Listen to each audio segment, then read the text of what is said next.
म्हणजे म्हटलं ते मी माझ्या पत्रात. प्रिय मराठी शाळा, आज तुला पत्र लिहावंसं वाटतं म्हणून लिहायला घेतलं, पण क्षणभर थांबले. प्रिय शाळा, आता कसं चालेल असा विचार मनात आला, कारण तुला हा मराठी शाळा हा हॅशटॅग आलाय ना.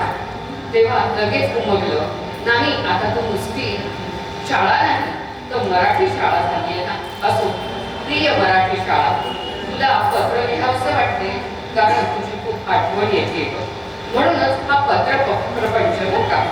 पत्र लिहिताना प्रश्न पडला मला की मी हे पत्र तर लिहिते आहे, पण हे तुझ्यापर्यंत पोहोचणार कसं. आणि लगेच लक्षात आलं, जसे अंतर्जालाच्या तारांमधून संदेशाची देवाणघेवाण होते ना, तसेच आपल्या मनाच्या तारा आजही जोडलेल्या आहेतच की गं.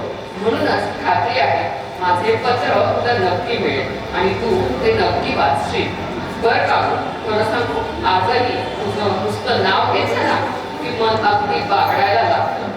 तुझ्या सहवासाच्या असंख्य आठवणी मनात रुंजी घालायला लागतात. खरंच हो, तुझ्याशी आमचं किती घट्ट नातं होतं. आजही मनात हे तसंच आहे. तुझ्या पटांगणावर किती खेळ खेळतो, किती धडे तुझ्या फळ्यावर फिरवले ते आजही तितक्या सहजतेने आठवतात. अगदी अंगात भिजल्या आहेत ना. जेव्हा जेव्हा तुझी आठवण येते ना, तेव्हा मात्र डोळ्यात टचकन पाणी येतं गं. आजच्या प्रत्येक टप्प्यानुसार तुझ्या इमारती बदलत गेल्या, तरी तू मात्र तीच होतीस. आम्ही मोठे मोठे होत गेलो, तुला सोडून बाहेर पडलो, पण तरीही तू तशीच होतीस. आणि पुढील कित्येक वर्ष तू तशीच दिमाखात उभी होती. तेव्हा तू अगदी मला चिरतरून भासायची. तुझे ते रूप पाहून मनाला ओलावा जाणवायचा, आनंद मिळायचा. अगदी सुखाचा तेव्हा आजही तसाच आहे असं वाटायचं. आज मात्र तुला एक प्रश्न विचारावा वाटतोय ग. का तू वयाचे मधले टप्पे घेतलेच नाहीस? काय तू एकदम म्हातारी झालीस आणि जीर्ण होऊन एकदम नाहीशी झालीस? हे सगळं पाहून वाईट वाटतं ग.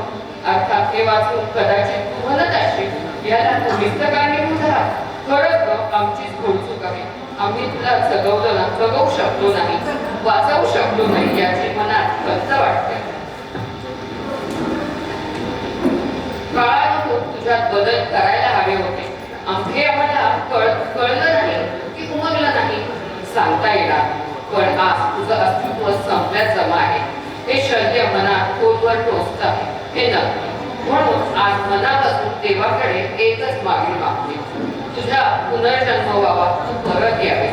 जो निखळ आनंद, जे शिक्षण नाही, नुसतं शिक्षण नाही तर मूल्य शिक्षण आम्हाला तेच आता पुढच्या पिढीलाही मिळावं ही माझी तीव्र इच्छा आहे. हे सांगण्यासाठी तुम्ही हा पत्र प्रपंचाचा धाड घातलाय का. आमच्यावर तुझ्यामुळे जे संस्कार झाले ते संस्कार पुढील पिढ्यांपर्यंत पोहोचावे. समाज संस्कारित व्हावा, जगणं अधिक सुखकर व्हावं, संस्कृती टिकावी, वाढीस लागावी, यासाठी तूच हवीस ग. म्हणून तू परत ये ग, ही कळकळीची विनंती करते. बघ, मी तुझी आतुरतेने वाट पाहते, तुझी एक विद्यार्थी.